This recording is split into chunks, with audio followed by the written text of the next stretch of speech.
Hari Om. Alors, comme l'histoire est longue, je fais à chaque fois un petit résumé pour se situer là où on en est. Et après, on va commencer le fil de l'histoire. C'est joli aujourd'hui. Je pense que vous apprendrez beaucoup de choses sur la cosmologie dans l'hindouisme.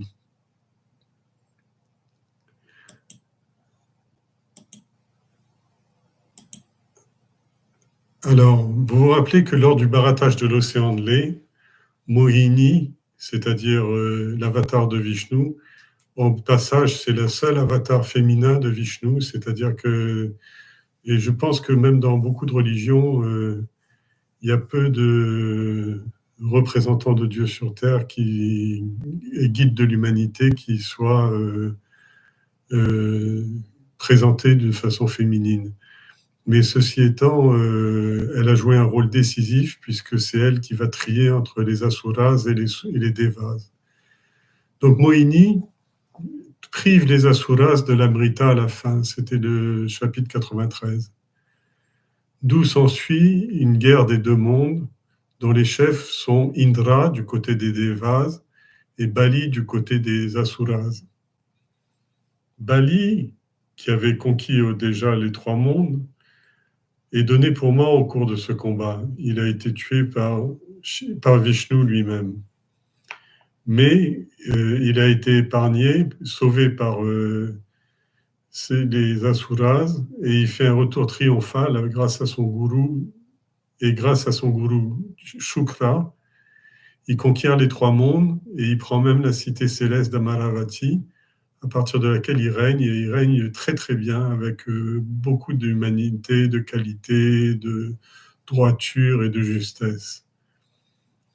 Mais c'était sans compter qu'il avait réduit presque à néant les Devas, les dieux, et la mère des Devas, Aditi, a fait appel à Kashyapa, son époux, le père de l'humanité, et à Vishnu, sous la forme de Narayana, qui lui promet qu'il va prendre naissance d'elle, et il prend la forme d'un bébé qui s'avère être un avatar, c'est-à-dire une représentation sur Terre de Dieu, tout comme Mohini, et il est appelé le Vamana, ou Vamana. Vamana, ça veut dire le nain. Vous avez vu ça en le chapitre 96. Pendant ce temps, à Mavaravati ou au ciel, Bali, à la demande de son maître, fait un yajna. Quel yajna? On appelle ça un ashwamedha, c'est-à-dire pour conquérir les trois mondes. Il offre un don et à ce yajna de Bali, le Vamana se présente et comme chaque fois qu'un brahmine se présente dans un yajna, le maître de cérémonie lui propose un don ou un dakshina au jeune Vamana. Il lui demande ce qu'il veut. Et le Vamana demande un terrain qui couvrira avec 3 de ses enjambées de petits nains. Et Bali lui dit de faire beaucoup mieux, il peut lui donner des continents, des îles, toute la richesse du monde, des trésors, etc., pour assurer son avenir. Mais Vamana insiste pour n'avoir que 3 pas de terrain. Alors, pour en finir, Bali offre en riant, lui disant écoute, si c'est ce que tu veux, je te donne ces 3 pieds de terrain et puis tu te débrouilleras avec, mais c'est pas ça qui va t'aider dans la vie. Et alors, quand on fait un rite comme ça, on scelle le rite. On le scelle comment? En versant un peu d'eau du kamandalu, c'est-à-dire de son pichet sacré. Alors, avant qu'il verse l'eau, son gourou intervient et s'oppose. Et dit à Bali, tu sais, tu es en train de te faire rouler dans la farine. En fait, ce petit nain n'est autre que Narayana, le Tout-Puissant. Et s'il te demande 3 pieds de terrain, si Narayana te demande 3 pieds de terrain, tu vas avoir beaucoup d'ennuis. Et à ce moment-là, Bali réfléchit un peu à ce que lui dit son gourou, mais il dit ce qu'il craint le plus, c'est de manquer à sa parole c'est-à-dire d'aller à l'encontre de Satyam, la vérité. Et donc, il passe outre la vie de son maître, qui est furieux, et il accepte de donner les 3 pas de terrain. Et c'est là où on en est aujourd'hui.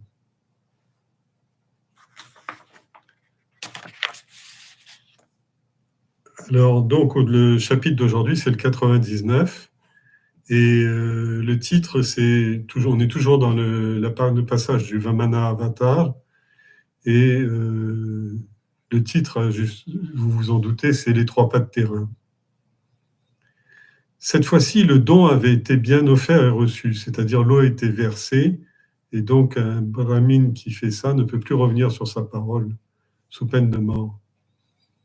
Mahabali releva alors son regard vers Vamana, et devant ses yeux ébahis, le petit Brahman grandit à toute vitesse jusqu'à atteindre des proportions gigantesques.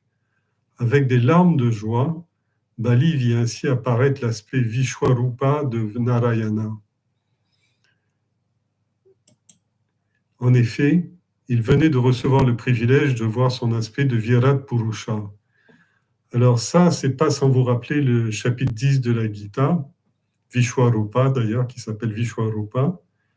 Et Vishwarupa Yoga, c'est-à-dire l'union ou la participation à l'aspect Vishwarupa. Vishwa veut dire tout l'espace, tout ce qu'il peut y avoir. Rupa, la forme, on peut dire la forme cosmique, mais en fait c'est métacosmique. On va voir tout à l'heure. Et donc, le texte assimile le Vishwarupa au Virat Purusha. Purusha veut dire l'être suprême. Virat, ça veut dire la puissance de l'être suprême, c'est-à-dire ce qui lui est donné de contempler, c'est la puissance de l'être suprême. Et on en est là. Il put ainsi voir le vaste univers composé des grands éléments, les Mahabhutas, les 3 grandes qualités, les 3 gunas, les sens de perception, les Indriyas, Chitta, la conscience, et Jiva, l'ego. Alors, en une phrase, là, vous avez le résumé du Tattva Bodh, c'est-à-dire du système Sankhya tout entier qui est expliqué et qui comprend des tatouages, c'est-à-dire des réalités qui sont différentes et simultanées. C'est-à-dire, un côté, il y a les éléments, de l'autre côté, il y a les 3 gunas, et de l'autre côté, il y a le monde intérieur, c'est-à-dire qui contemple, etc. Enfin, c'est une référence en 3 mots. Il a expliqué tout ce qu'on appelle les upadis, c'est-à-dire les conditionnements que peut prendre la matière, les conditionnements grossiers ou subtils que peut prendre la matière. Il vit le Rasatala s'étendre sous les pieds du Seigneur. Le Rasatala veut dire l'enfer. Il vit le Rasatala, l'enfer, s'étendre sous les pieds du Seigneur. La terre était la plante de ses pieds. On va dire plutôt que s'étendre sous les pieds, s'étendre dessous les pieds du Seigneur. La terre était la plante de ses pieds, les montagnes entourées d'oiseaux formaient ses genoux, ses cuisses abritaient les vents. Il vit les Prajapati, c'est-à-dire les créateurs, les pères de l'humanité, et les Asuras, c'est-à-dire les êtres incarnés. Le nombril du Seigneur était le firmament, dans lequel s'étalaient les 7 océans. Sur sa poitrine étaient groupées des étoiles et elles formaient une guirlande d'une grande beauté. Dans le cœur du Virat Purusha, Bali découvrit le Dharma et dans sa poitrine le Rita, de 12 paroles prononcées avec droiture. Satya était également là. Alors je m'arrête là 2 secondes parce que vous savez que les grandes valeurs Dharma, Rita, on en a parlé, et Satya. Alors, Dharma, Rita, Satya. Dharma veut dire la justice, l'ordre, la loi, la droiture, la vérité, etc. La droiture plutôt. Et Rita veut dire l'énergie cosmique, c'est-à-dire qui fait tourner, c'est Rita qui fait tourner tout l'ensemble de la manifestation, c'est-à-dire c'est le régulateur de toute la manifestation. Et donc, et le troisième, Satya. Satya, c'est la vérité, c'est la réalité la plus haute de la création. On verra ça tout à l'heure à propos du Satya Loka. Donc, il voit que dans la poitrine veut dire à la fois l'intelligence et le cœur, parce que le cœur n'est pas seulement la pompe à sang qui est à l'intérieur de l'individu, mais le cœur est ce dans quoi il y a toutes ces qualités à la fois intellectuelles, capacités intellectuelles, et en même temps ses capacités émotionnelles. Alors, oui, dans le cœur du Virat Purusha, il a trouvé Dharma, et dans sa poitrine, Rita. Rita dans la poitrine et Dharma le cœur, parce que la poitrine est plus vaste que le cœur. Dharma étant la loi des hommes surtout et des êtres vivants, tandis que Rita étant la loi cosmique. De 12 paroles. Et il dit, les deux, que ce soit Dharma ou Rita, sont constitués de 12 paroles qui sont prononcées avec droiture, c'est-à-dire sans mensonge. Satya était également là, dans sa poitrine. Dans son esprit, on trouvait Chandra. Chandra, c'est la lune. Et dans sa large poitrine, il y avait son épouse, Lakshmi, qui tenait un lotus dans la main. Sa gorge contenait tous les Samavedas, c'est-à-dire les Védas poétiques, les maîtres des Védas, et toutes ces incantations sacrées, ainsi que le son de toutes les formes, sous toutes ses formes. C'est-à-dire les Védas, on dit que tout part du son. C'est pour ça que l'enseignement spirituel se fait toujours par voie orale, de maître à élève. Et on dit que quand le son de la parole du maître coule vers l'oreille de l'élève comme un flot continu, comme un filet d'huile, à ce moment-là est établie la relation de maître à élève. Alors, oui, sa gorge, c'est-à-dire la voix, le son, contenait tous les Samavedas, c'est-à-dire tous les Védas chantés, et toutes les incantations sacrées, c'est-à-dire toutes les prières chantées, ainsi que le son sous toutes ses formes, l'alphabet, etc. Ses épaules révélaient la présence des Devas guidés par Indra. Oui, parce qu'on dit, les dieux sont les mains du Seigneur, les bras du Seigneur, les bras agissants du Seigneur. Ses oreilles, l'espace, qui contenaient les régions de l'espace, et sa tête, les régions des cieux. Les oreilles sont le symbole de l'espace parce que c'est relié directement à cet élément et ça permet de percevoir l'aspect le plus subtil du monde puisque le son voyage dans l'espace. Mais la tête est là où se passent toutes les pensées et donc c'est là où voyage le monde subtil du feu. Alors, le soleil, oui, celle des cieux. Le soleil était dans ses yeux et la bouche était le feu. Ce que je vous ai parlé, la tête qui contient le feu. Sa gorge contenait les Védas et sa langue abritait Varuna. Varuna, c'est l'élément eau. Et en même temps, Varuna c'est le dieu des océans, le dieu de l'élément liquide, et en même temps, donc, le dieu de tout ce qui bouge, de toute la fluidité des objets dans le monde, tous les déplacements. Ses cils étaient le destin,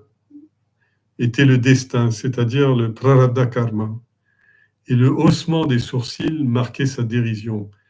Alors il parle des cils et des sourcils, c'est-à-dire il dit que les cils sont le destin de chaque individu, de tous les êtres qui peuplent le monde, mais les sourcils sont beaucoup plus, c'est-à-dire qu'ils sont la dérision divine de tout ce que font les hommes, c'est-à-dire tout ce que vous entreprenez est dérisoire au niveau de Dieu. Il suffit qu'il hausse les sourcils à un moment et tout est changé. Tout l'environnement est changé.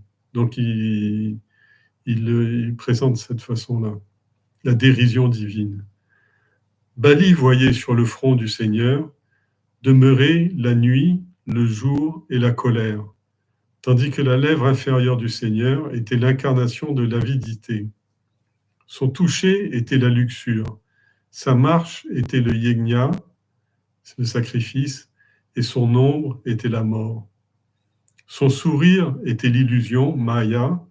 Les poils de son corps étaient les arbres, les lianes et les arbustes de la terre, les poils de son corps étaient les arbres, les lianes, les arbustes de la terre, tandis que les rivières étaient ses veines. Son intellect était Brahma, c'est-à-dire le Créateur. Son corps était la demeure de toutes les choses immobiles et mobiles, comme les devas, les devaganas, les rishis, en bref, tout. Alors cette description, elle ressemble beaucoup au chapitre 11, chapitre 10 et surtout 11, pardon, tout à l'heure j'ai dit 10, mais c'est le 11 de Vishwakarma. Alors elle ressemble beaucoup à cette description-là, c'est-à-dire que c'est une description qui ne peut pas être vraiment appréhendée par l'esprit. C'est juste une indication avec beaucoup de poésie et beaucoup de symbolique du mélange qu'il y a entre le grossier et le subtil, l'état manifesté et l'état causal. Et donc dans cette histoire-là, pourquoi est-ce qu'il fait ça? Parce qu'en fait, l'homme, à travers son système de chakras et de nadis, c'est-à-dire son système nerveux, son système sympathique, etc., son corps, il est en liaison constante avec les aspects du cosmos. Mais beaucoup de ces aspects sont à l'état potentiel, c'est-à-dire dans son apparition en tant qu'homme, il ne peut pas parcourir ces espaces-là. Mais le Bhagavatam Purana donne tous les indications et sur lesquelles se sont basées beaucoup ensuite de techniques du yoga, de la Kundalini, etc. Parce que tout ce qui est dans l'homme provient de l'univers et vice-versa. Tout ce qui est dans l'univers est à l'état soit de présence dans l'homme, soit à l'état potentiel dans l'homme, soit à l'état virtuel dans l'homme. Alors bref, en fait, il n'avait pas besoin de donner... La suite n'est que des exemples, mais dès le départ, il avait parlé du Sankhya avec les 24 tatouages, les 24 réalités, c'est-à-dire les souffles vitaux, l'organe interne, l'ego, et en même temps, ça c'est sur le plan microcosmique, et en même temps, il a mis des talas, c'est-à-dire des mondes. Et tout le reste du récit va être basé sur ces talas. Alors, je vous avais promis de mettre un document sur les talas, une annexe sur les talas. Il figure sous le forme du chapitre 94. Je l'ai mis en annexe quand il y avait la guerre des deux mondes. Pourquoi ? Parce que les talas, c'est les mondes. Et donc, il y a les deux mondes qui se superposent. En fait, pour venir sur ce concept des lokas, je vais faire un arrêt et puis après on va reprendre. Parce que ça conditionne tout le reste du récit. Il y a, dans la philosophie hindoue, deux forces, deux plans d'existence, qu'on appelle de multiples plans d'existence qu'on appelle des lokas. Il y en a 14 en tout. C'est une vision multidimensionnelle. Et dedans, le monde physique se résume à 3 de ces 14 lokas. Le monde physique, qu'on appelle le cosmos, il est constitué, comme le Gayatri l'explique, de 3 mondes qui s'appellent Bhur, Bhuva, Swaha, c'est-à-dire Bhur-loka, Bhuvar-loka et Swaha-loka. Alors là-dedans, il y a tout le monde des hommes et des dieux. Mais au-dessus du Swaha-loka, il y a encore 4 autres mondes, Mahar-loka, Dhyana-loka, Tapa-loka et Satya-loka, la vérité, qui culmine, la vérité, c'est-à-dire la manifestation de la vérité, qui culmine sur tout. Et en dessous, il y a des lokas inférieurs, il y a 7 lokas inférieurs. Alors, au-dessus du monde, les quatre lokas qui sont au-dessus du monde, on les appelle les Vyahriti. Vyahriti veut dire le monde du cœur subtil. Et dedans, on l'appelle le Urdhva Loka. Alors, vous vous rappelez le chapitre 15 de la Gita? Il commence avec Urdhva Mula Madashakam. Urdhva, c'est-à-dire dans le monde supérieur, l'arbre de vie plonge ses racines. Ada Shakam, Ada, ça veut dire le Adaloka, ça veut dire le monde inférieur. Il plonge ses branches de l'arbre de vie. C'est pour ça qu'on dit que l'arbre de vie est un arbre qui est à l'envers, en ce sens qu'il plonge ses racines dans le ciel, sa causalité dans le ciel, et il plonge sa manifestation aveugle dans le monde. Mais s'il est privé, si on lui coupe les racines, il n'y a plus de monde, le monde disparaît. Alors, le monde supérieur, donc aux hommes, les 7 lokas supérieurs s'appellent le Vyahriti, qu'on appelle le Urdhva Loka, et les mondes inférieurs, les lokas inférieurs, les milieux inférieurs, s'appellent le Patala, les Patala, c'est-à-dire Ardhaloka, Adaloka. Alors, je m'arrête là parce que chaque plan de conscience gère à la fois un modèle cosmologique, c'est-à-dire décrit un état de la relation, de l'action divine dans la nature et au-delà de la nature, et sert en même temps de hiérarchie spirituelle, c'est-à-dire qu'ils sont dans l'hindouisme hautement liés avec un degré de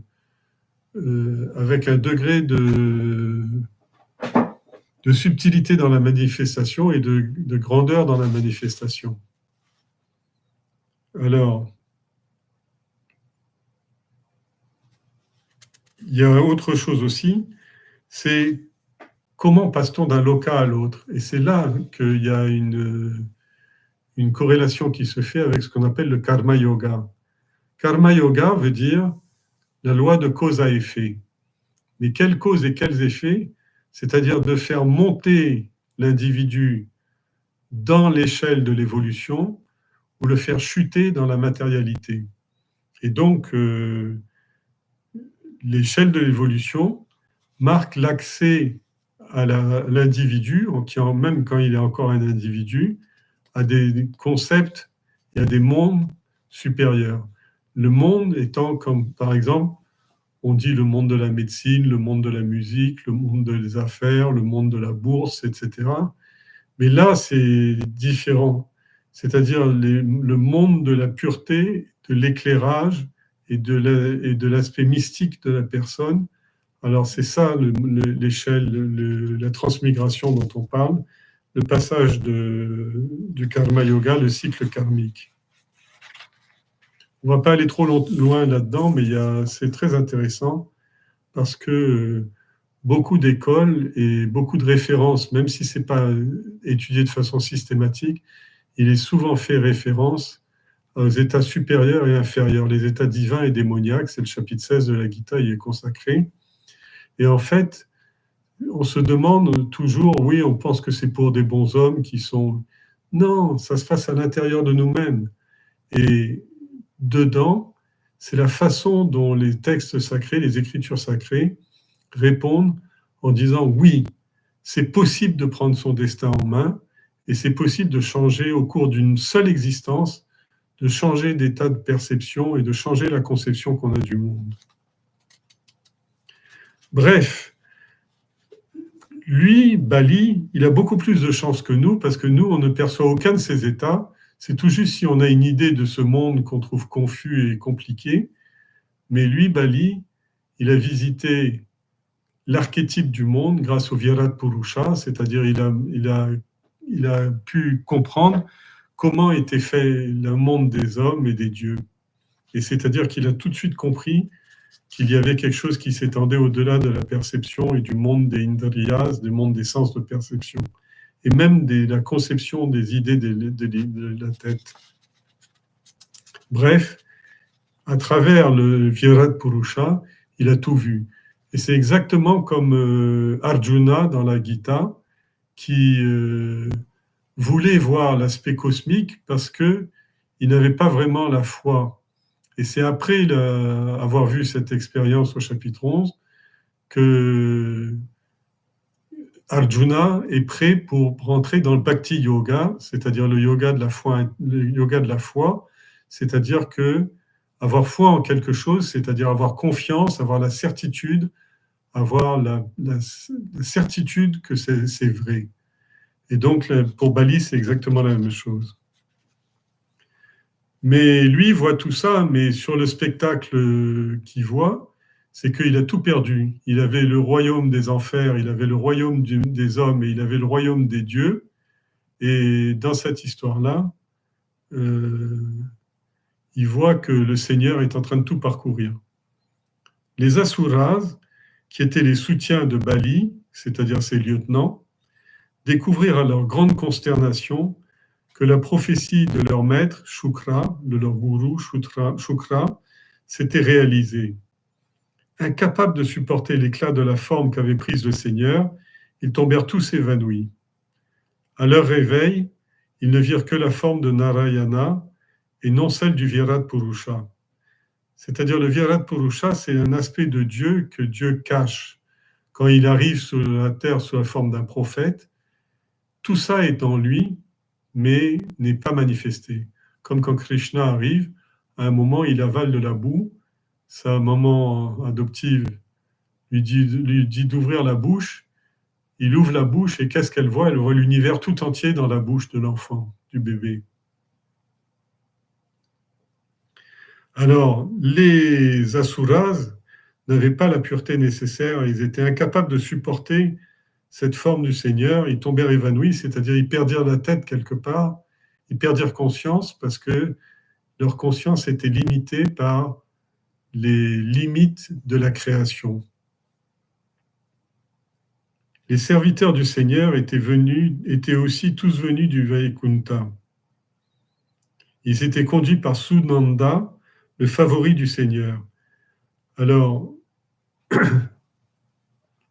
en fait, tout d'un coup apparaît sur la scène les serviteurs de Vishnu. Et ces serviteurs sont conduits par Sunanda. Sunanda veut dire la béatitude du ciel. Et ces gens-là, ces serviteurs-là, ils résident chez Narayana ou Vishnu, si vous voulez, c'est-à-dire ils viennent tous de Vaikunta. Ils n'ont rien à faire avec le monde des hommes ou le cosmos ou quoi que ce soit. Eux, ils sont dans la béatitude éternelle de contempler le Seigneur. Et ils sont conduits par le plus grand des serviteurs, qui s'appelle Sunanda, qui était son favori. Et ils avaient apporté avec eux les armes du Seigneur.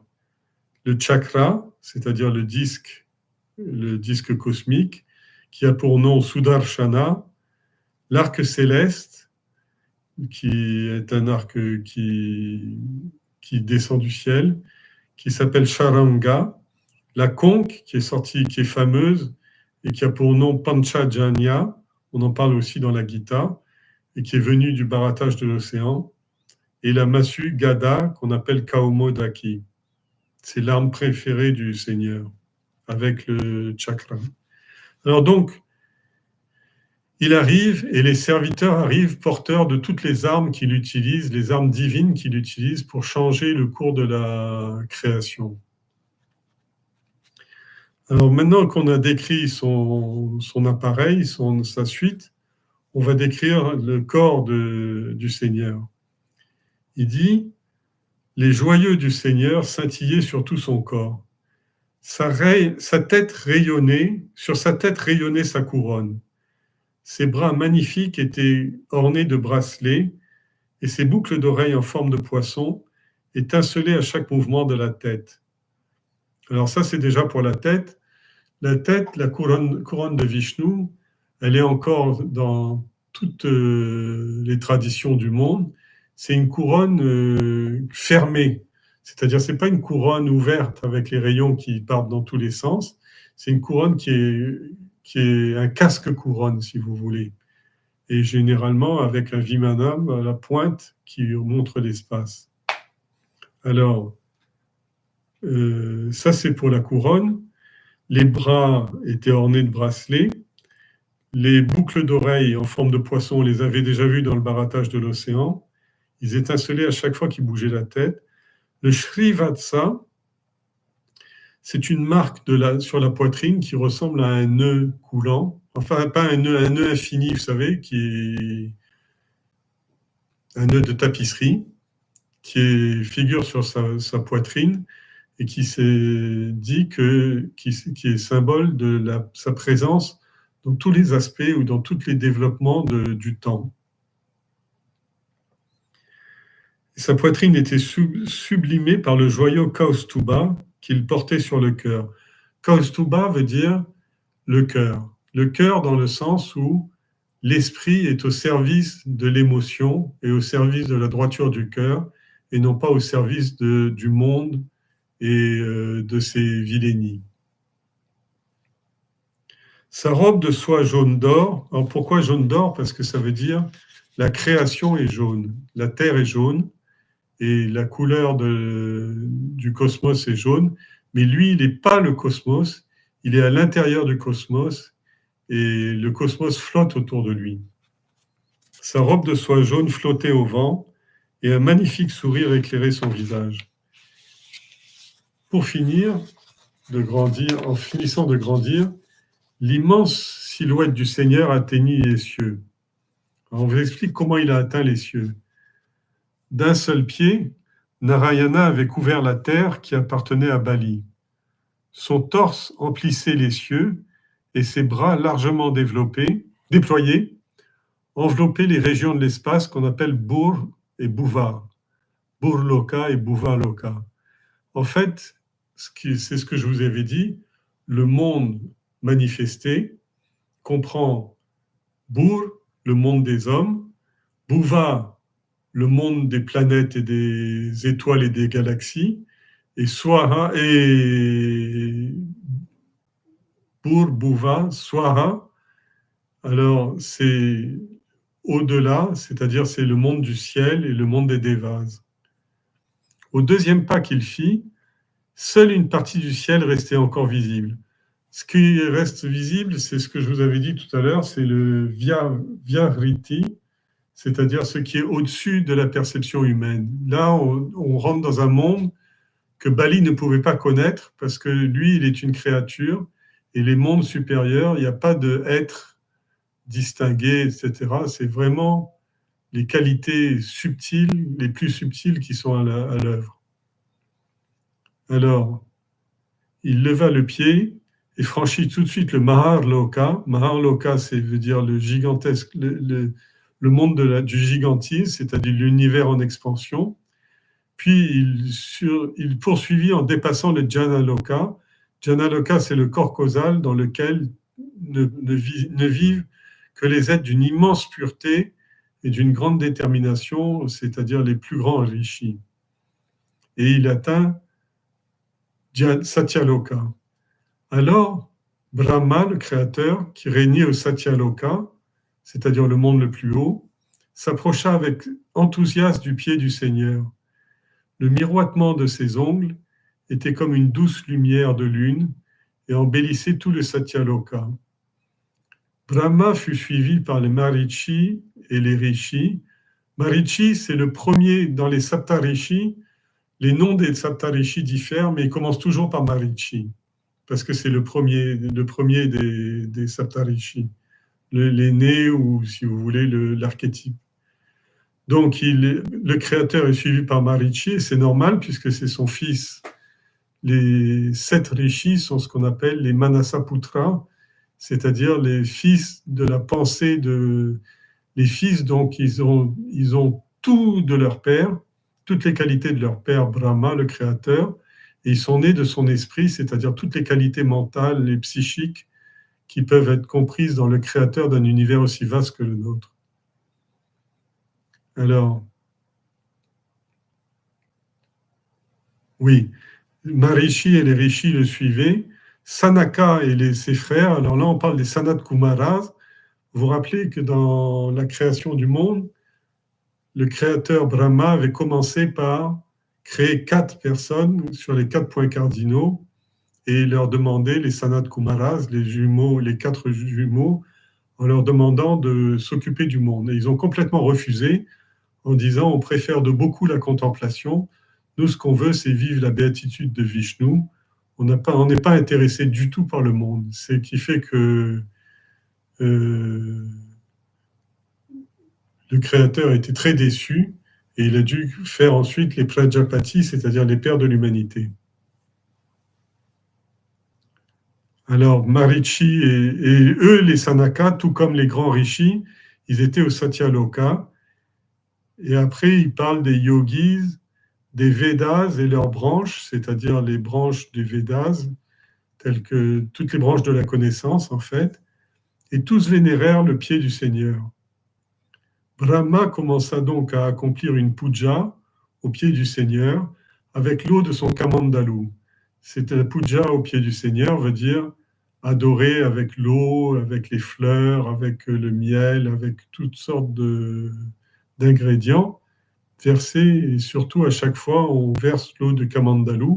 C'est-à-dire le kamandalu, c'était dans le kamandalu du rishi, il y a toute sa pureté, toute sa propreté, et ça signifie toute la qualité de son esprit, la qualité de l'eau dans le kamandalu, contient toute la pureté mentale et celle du Créateur, évidemment, est immense. Alors, cette eau qui est sortie du kamandalu, elle est devenue dans le monde un puissant fleuve qui s'appelait Mandakini. Mandakini, ça vous dit rien, mais si je vous dis Gange ou Ganga, vous allez comprendre quelque chose. C'est-à-dire que l'eau qui a coulé jusqu'au pied du Seigneur a formé un puissant fleuve qui s'appelait Mandakini, qui purifiait tous les endroits qu'elle touchait. Mais plus tard, elle a été amenée sur terre et il a fallu que Shiva intervienne pour amortir dans son chignon la chute, et ensuite que le roi, on ne va pas rentrer dans les détails, mais le roi l'a conduit sur la terre pour en faire un fleuve pour l'amener jusqu'à la mer. Donc c'est l'archétype de tous les fleuves de la terre. Et sur la terre, Mandakini a pris le nom de Ganga. Bien, donc ainsi avec ces 2 pas, le Seigneur avait fini de mesurer toute la terre et aussi tous les cieux. Il reprit tout de suite sa forme innocente de Vamana et se tenait tout souriant devant l'assemblée, le petit nain. Les Asuras virent que leur maître avait été dépouillé de toutes ses richesses et aussi de son royaume. Furieux, ils décidèrent de combattre Vamana. Ils pensaient pouvoir le battre facilement parce que c'était un nain, le détruire et rétablir Bali sur le trône. Ils brandirent leurs armes et se précipitèrent vers la forme minuscule de Narayana. Les serviteurs de Vishnu, qui étaient présents, se préparaient déjà à combattre les Asuras. Mais voyant tout cela, Bali se mit en colère contre ses serviteurs et leur ordonna ceci. « Écoutez bien mes paroles et abandonnez votre résolution de combattre. De toute évidence, l'époque ne nous est pas favorable. En effet, le temps est le facteur le plus puissant. Le temps est le Seigneur lui-même, Kala en sanskrit. Et c'est selon lui le temps et sa volonté, le Seigneur, le temps et le Seigneur, que l'homme reçoit le bonheur ou le chagrin. Il y a un temps pour rire et un temps pour pleurer. L'homme est impuissant en sa présence, en la présence du temps et de Dieu. Il fut un temps où ce même temps nous était favorable, et il était en même temps de mauvais augure pour les Devas, puisqu'ils avaient reconquis le ciel. Nous étions puissants, mais eux souffraient. Le temps maintenant a décidé d'inverser sa tactique. Rien, ni les grandes armées, ni les incantations, ni l'austérité, tapa, ne peuvent endiguer le cours du temps. Nous ne pouvons qu'attendre le moment où notre destin changera. D'ici là, soyez sages et maîtrisez-vous. Ne combattez pas, ce serait futile d'agir ainsi. Pas de chirurgie esthétique, etc. C'est-à-dire que, non, plus sérieusement, ce passage fait penser à toute la philosophie chinoise du yin et du yang, du Tao Te Ching. C'est-à-dire que le yin et le yang sont opposés, mais ne sont opposés qu'en apparence. Et en fait, ils sont dans le même cercle. C'est-à-dire ces deux virgules-là sont dans le même cercle qui tourne et qui successivement. Et ce cercle qui tourne s'appelle la roue du temps. Et dans la roue du temps, de temps en temps, le noir est en haut et le blanc est en bas. Et de temps en temps, le blanc est en haut et le noir est en bas. Et c'est ici, c'est pas le yin et le yang, mais c'est les devas et les asuras. Et ces paroles qui peuvent paraître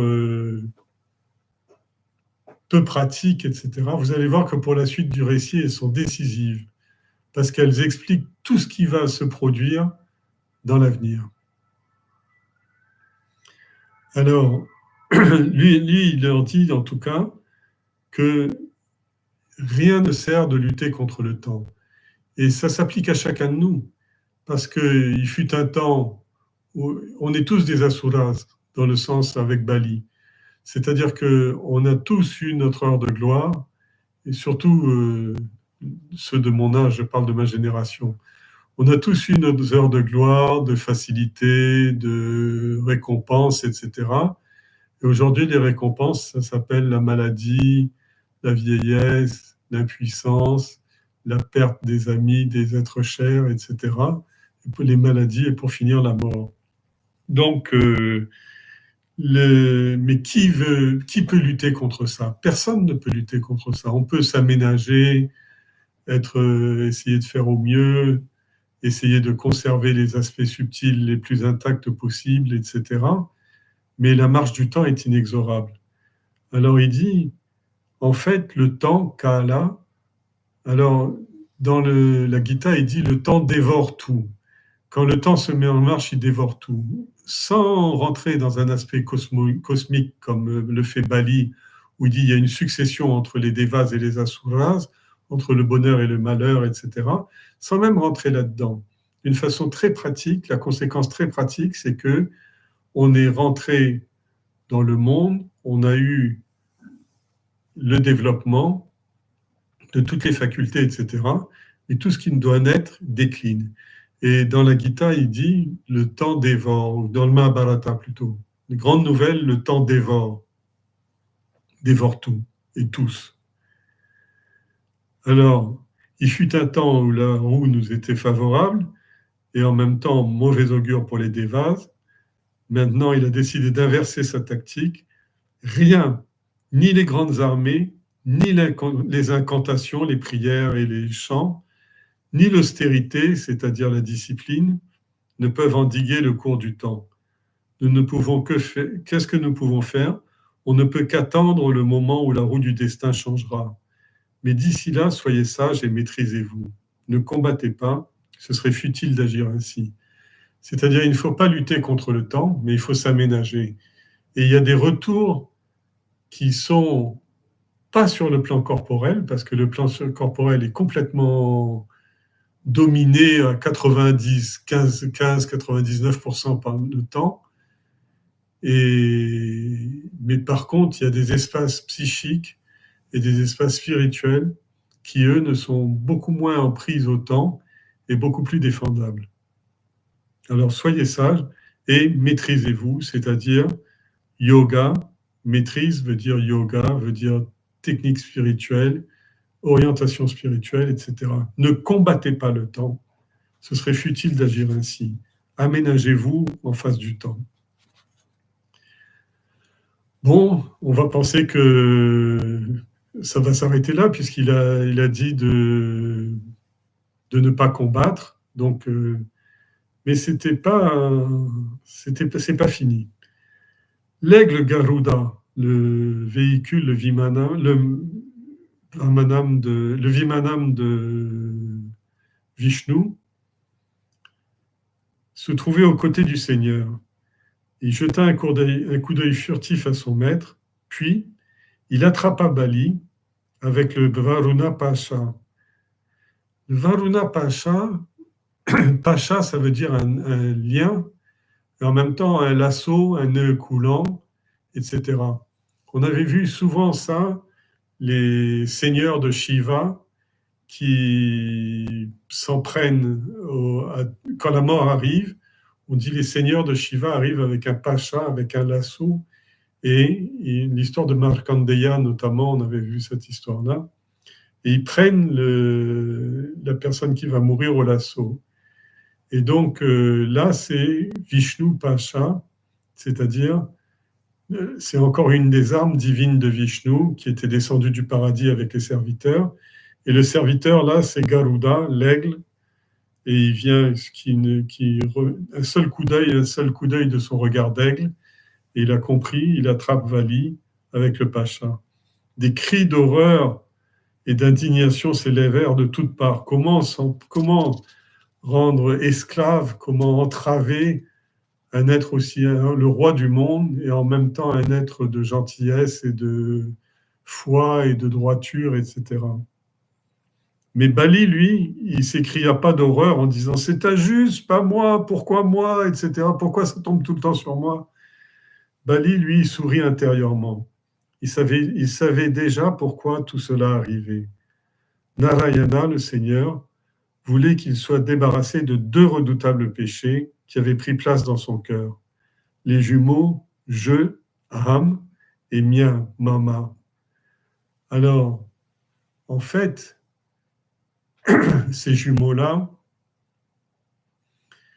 dès que quelqu'un naît, il naît en disant je. La seule chose qu'il va dire de la naissance à la mort, peut-être qu'il va changer de nom. Si c'est une femme, elle va prendre le nom de son mari.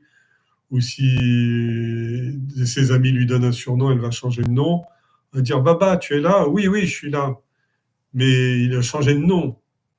Mais par contre, quand il parle de lui, il va quand même dire je. Baba va dire je, alors qu'avant il s'appelait Bernard, disons, et ben, il dit je aussi. Alors, je et mama, mien, c'est-à-dire, je sais ce qui est à moi et ce qui n'est pas à moi. Je sais que la lune n'est pas à moi, mais je sais que la timbale ou la fourchette, c'est la mienne, ou ma serviette, etc. Et lorsqu'il avait dit, Seigneur, je peux te donner la terre entière qui est à moi, le Seigneur, c'est-à-dire qu'il s'était identifié avec sa position de Seigneur du monde, un peu comme aujourd'hui quelques présidents, etc., ou quelques dictateurs qui pensent que leur continent ou leur pays ou leur nation ou leur religion leur appartient.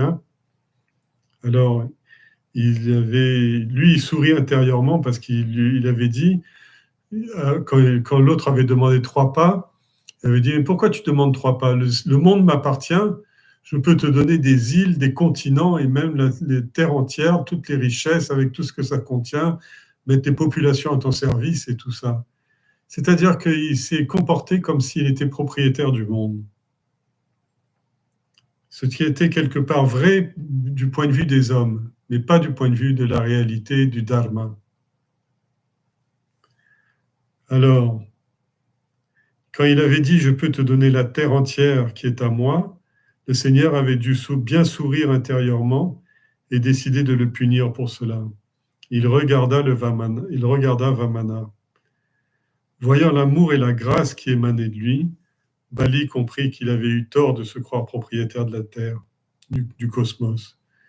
Le Seigneur était venu pour le bénir en lui demandant la grâce de tout lui donner, et non pas tout seulement 3 pas de terrain. Et il avait tout emporté. Et c'est ainsi que le péché mien avait été lavé. Mais maintenant, le Seigneur voulait faire connaître au monde que la seule soumission n'est pas seulement de perdre le mien, parce que c'est facile de perdre ce que l'on a, son avoir, ses biens, mais le plus important, c'est de perdre le je.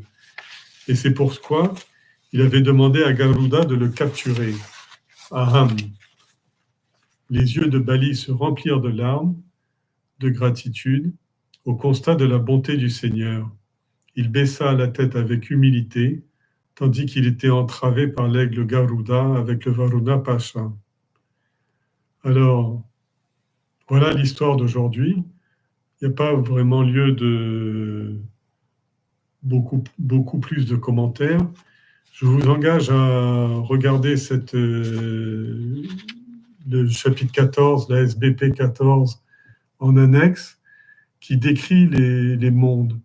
Ça vous permettra de comprendre, mais je vais retravailler ce texte encore et encore parce que il y a beaucoup de modifications à lui apporter pour que ça puisse encore devenir un meilleur outil de méditation et de réflexion personnelle.